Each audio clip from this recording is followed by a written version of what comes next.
Carlton K. Mack was born in the village of Guangdong in China on July 30th, 1911. He landed in Trinidad in 1932 at the age of 21 after a 42-day journey from Hong Kong. At 13, he had left Guangdong to work in Hong Kong with the Alum family, distant relatives who also owned business in Trinidad. In his 7 years there, he took night classes in English at the YMCA, which proved invaluable when he moved to Trinidad. His first job in Trinidad was as a grocery attendant at the Alum's Quang Hing Company at 31 Charlotte Street, Port of Spain, working for up to $25 a month. Within 2 years, the Alums offered him the job of manager with a 1/9 share of a dry goods store purchased at 100 High Street, San Fernando, which marked the birth of J.T. Alum and Company Limited, incorporated in 1943. That was a good year for him in business and in love. He married Elaine Assing and was appointed managing director of J.T. Alum and Company. One of his first decisions was to open a branch of J.T. Alum's in Couva. In 1955, with the business growing and his family expanding, Carlton Mack risked everything, agreeing to a stringent 10-year payment arrangement to buy J.T. Alum and Company from the Alums. In 1961, on the eve of independence and with 4 years of loan payments left, Carlton Mack assumed chairmanship of J.T. Alum and Company. He then struck out into the property market, scouting for low-cost land with high commercial potential. In 1961, he purchased lands at Cross Crossing and Marabella, scoffed at by many as swampland.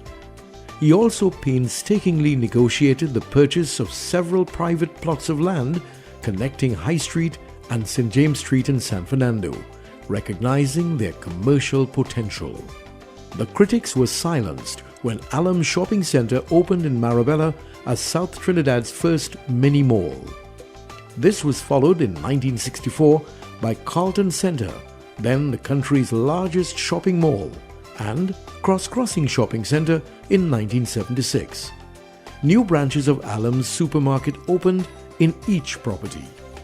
In 1967, Carlton Mack restructured the business, placing the supermarkets under the subsidiary Alum Supermarket Limited, while J.T. Alum and Company focused on real estate.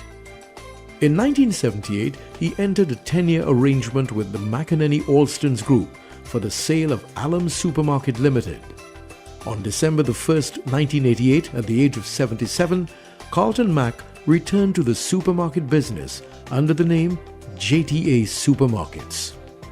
Until his passing at age 84 in April of 1995, he held the reins as chairman of J.T. Alum and Company and JTA Supermarkets Limited.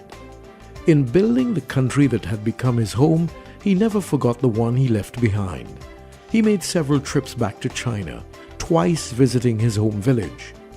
He was the moving spirit of the China Society in Trinidad and Tobago, which he served as president for 23 years from 1968.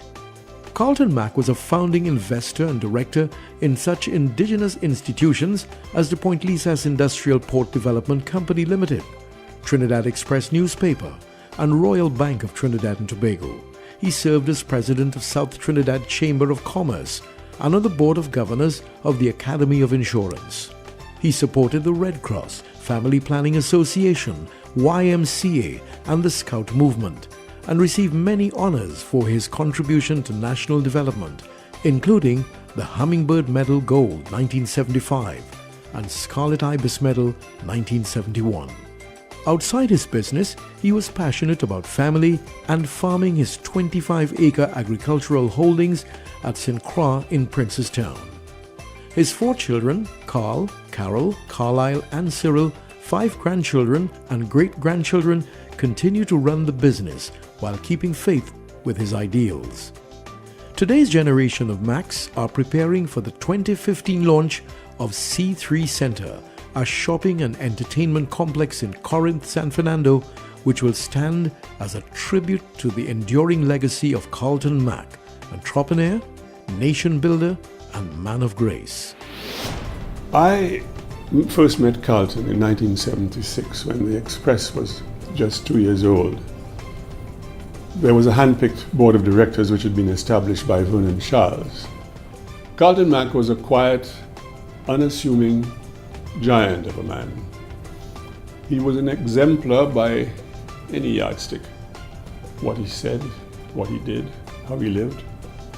His family, always paramount in his considerations. He has left us so much better for having had him here. And I'm sure that had he been here with all his modesty, he would have been very proud of the honor extended to him this evening. So on his behalf, and on behalf of his closely knit and loving family, thank you. The Trinidad and Tobago Chamber of Industry and Commerce is indeed honored to induct Mr. Carlton K. Mack into the Business Hall of Fame.